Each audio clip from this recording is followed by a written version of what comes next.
Hi everyone, welcome back to my channel. If you guys are new, welcome. My name is Dina.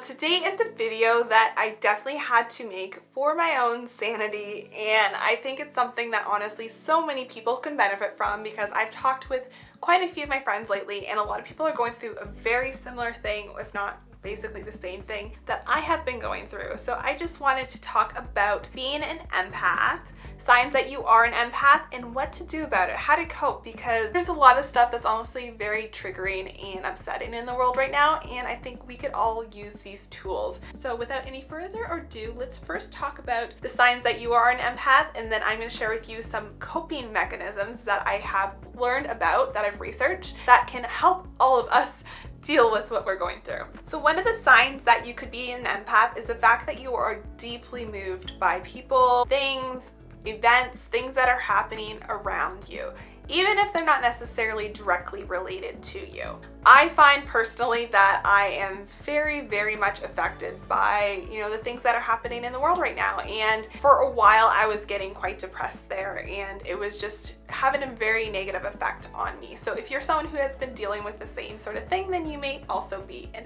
empath. The second point I kind of just mentioned, but basically things don't necessarily have to be a part of your life personally to affect you. You can almost take on the feelings, the emotions, the sadness that is happening in the world around you. The next one is that you cry very easily. You're very emotional, and oh my god, this is me. This is literally me. I'm just such an easy crier. I am so easily moved by things, and if you're the same way, then yes, this is a sign that you are an empath. Number 4 is that you're very sensitive to other people and other places' energies. And this is something that I definitely feel if people are very negative and consistently negative around me, I do have to distance myself because I do really take on that, and I have to be very mindful of the people that I surround myself with. I have to make sure I surround myself with very positive, uplifting people, and everyone has their bad days. Like, I'm not saying that if a friend or family member is having a bad day that you should just abandon them. Like, I am definitely the kind of person that I want to help everybody, and that's definitely another trait of a empath, is that you always want to take care and help everybody else, but you definitely take on a lot of their stuff. And there's certain people that are a little bit more draining. They call them energy vampires, and those are the kind of people that are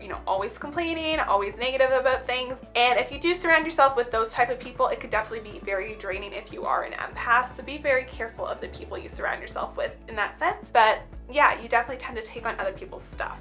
Number 5 is that you find crowds overwhelming, and oh my gosh, this is me. This is literally me. I can handle some crowds, it depends, but if I'm in a crowd for too long, I definitely get very kind of like overwhelmed, and I need some space. If you're someone who doesn't like being in crowds, then there's a good possibility that this is because you are an empath.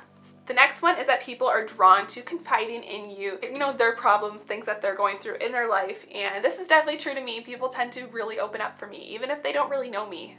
This happened a lot when I was working in retail. I'd have clients honestly just come out and tell me the most personal and intense things that they've gone through in their life, whether it is dealing with cancer or abuse or whatever it may be. There's so many different things that have come up. People tend to confide in me, and I love being there for people, and I care so deeply about people, even people that I've just met for a few minutes. Like, honestly, I care about everybody, and it's a lot sometimes. Like, I've just broken out in tears with clients before because I just can't imagine what they're going through, and I feel for them. And yeah, if you're someone who has also experienced something like this, then chances are you are probably an empath as well. Number 7 is that you find the news to be more upsetting than informative to you. And oh my goodness, this couldn't be more true, especially right now for me. I try to stay updated with the news, and I think it's important to know what's going on in the world, but at the same time you can't over consume it, and I find it more upsetting to hear the things on the news. Yeah, if you're someone who also experiences this, then yes, this is a sign that you are an empath. Number 8 is that you need quite a bit of time alone to recharge. Before you interact with other people, before you go to social gatherings, you need some alone time. And sometimes you may not feel like going out. Sometimes you may not feel like, talking to people or being around people. And this is so me. I am definitely very outgoing with people. I love socializing. I love being around people, but I'm also very introverted at the same time, and I definitely need my alone time. If you are like that, don't feel ashamed about it in any way. Don't ever never let anyone make you feel ashamed for that either and make you feel like you have to be outgoing 24/7, because a lot of the time you just don't have that energy to exert, and in order to, be there for people and in order to go into these social situations, we need to recharge. If you need to recharge your battery, then go ahead and recharge your battery. Number 9 is that you have a good intuition. I have to say I'm pretty intuitive, but I feel like I'm on a journey of becoming more intuitive. I think there's been times where I've definitely doubted my intuition in the past, and it has been true, and I have to trust my intuition a little bit more often. So yeah, if you are intuitive, then this is another sign that you are an empath. Number 10, I feel like is kind of mentioned in the other points, but again, this is just on the list that I found, that things just tend to upset you very easily. You're just very easily upset. And this is definitely me. Like, I take everything to heart so easily, and I try not to let little things bother me, but they do. Number 11 is that conflict and confrontation really upsets you or scares you. And oh my goodness, this could not be more true. In the past, whenever I've had anyone be confrontational with me, I literally freeze and panic, and then I'll try to escape the situation, and then I'll basically have an anxiety attack where I'm shaking and crying because I can't handle it. I'm just not the kind of person that can handle confrontation of any sort. I always avoid it. I'm the kind of person who I want everyone to like me, and I know that's not possible. I know not everyone's gonna like you in your life, but that's the kind of person I am. I am a people pleaser, so if anyone ever is confrontational to me, then that's what happens, and that happened to me multiple times in customer service. I've gotten some really mean customers that honestly have attacked me for no reason. I've had anxiety attacks at work because of it. So I'm definitely not the kind of person who likes confrontation. Number 12 is that you have a hard time setting boundaries. And this may also come with the whole thing that, you can't say no to people, and because you're a people pleaser. And this is something that is very important. We definitely need to learn to set boundaries. But yes, this is another sign that you are an empath. Number 13, and the last one that I'm going to mention today, is that you often have a hard time coping with sensory and emotional overload. You may just, eventually explode. This is what tends to happen with me. I'm not proud of it, but there's just times where I have to step out of the situation and be like, I really can't handle what's going on right now. I need to go and recharge, again, that recharge thing, go back to my room and just, be alone for a bit. So if you guys have experienced a sensory overload like this before, then you'll understand what I'm talking about.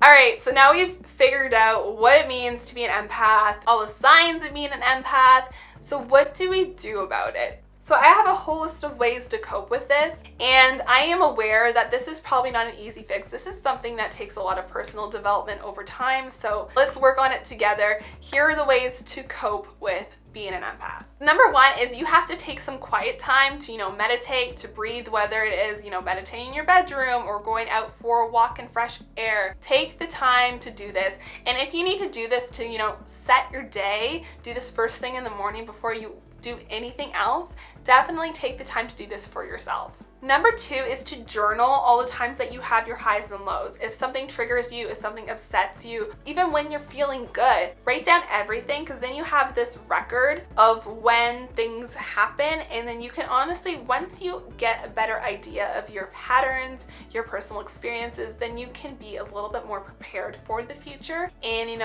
how to deal with these things, and maybe know when you need to take some time for yourself.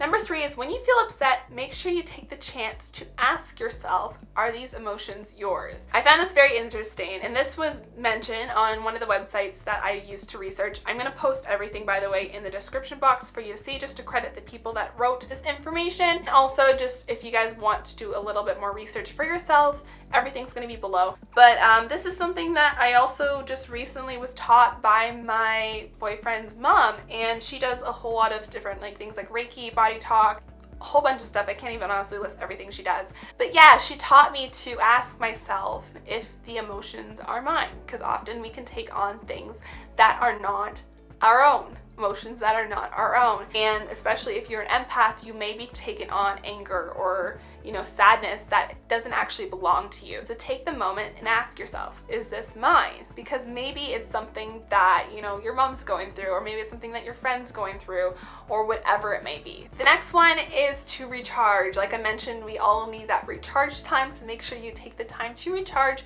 and spend some alone time. If you are not feeling up for going out with your friends, then don't feel pressured. Don't let anyone ever pressure you to do anything that you're not feeling up for. If you need a day or a night to yourself, just tell them, I need this time to myself right now, but I'd love to see you on such and such day or whatever. Definitely take the time to do that. It is very, very important for your mental health. The next one is to cry. Let it out. Don't just keep everything bottled up. The next one is to set boundaries. Know when to say no. And also just, try to avoid toxic people. Just don't let toxic people into your life, honestly. And I know that's easier said than done. Some people get stuck in these situations where they just don't know how to end a relationship or remove someone from their life. But yes, if you can eliminate toxic people from your life that are literally draining all your energy, then do so. The next one is to limit the news and social media. Get off there, unplug, because a lot of it is negative, especially the news. The news is basically all negative for the most part. When do you usually see a positive thing on the news? Not very often, because positive news doesn't sell. Like I said, it's important to stay updated on things happening in the world, but don't let it consume you. You're no good to the world. You're no good to anybody in your life if you are depressed and if you feel drained. You can't give to anybody. You can't give to the world until you fill your own cup and you take care of your mental health yourself. So make sure to unplug a bit and follow, positive things on social media. You guys definitely should check out my video that I posted last. I'll link it above here and in the description box below. But yeah, I talk about some positive motivational Instagram pages that you should follow. These are definitely very helpful just to, keep your spirits up. And we definitely need a lot of that. My next tip is to make sure you have some solid self-love rituals. And if you don't, then now's a good time to find some. There's definitely a lot of things that we can do to show ourselves that we care and to put us in a better mental and emotional state. And I find self-love rituals are honestly just everything. I definitely make sure I take the time to do these things for myself, whether it is, a face mask. I personally like to do a card reading for myself just to give myself a little bit more clarity. Show yourself that you love yourself and that you care. Do something that makes you feel good. Anyways, guys, I'm definitely gonna go work on these coping mechanisms. I hope this video was helpful for you. If you did like this video, make sure you give it a like and a comment below. If you guys wanna stick around and see more videos, I honestly would really, really appreciate it if you guys became part of the family and hit that subscribe button. And also make sure you click the bell notification just to let you know when I've uploaded a new video. I hope you guys have an amazing day and I'll see you guys soon. Bye-bye.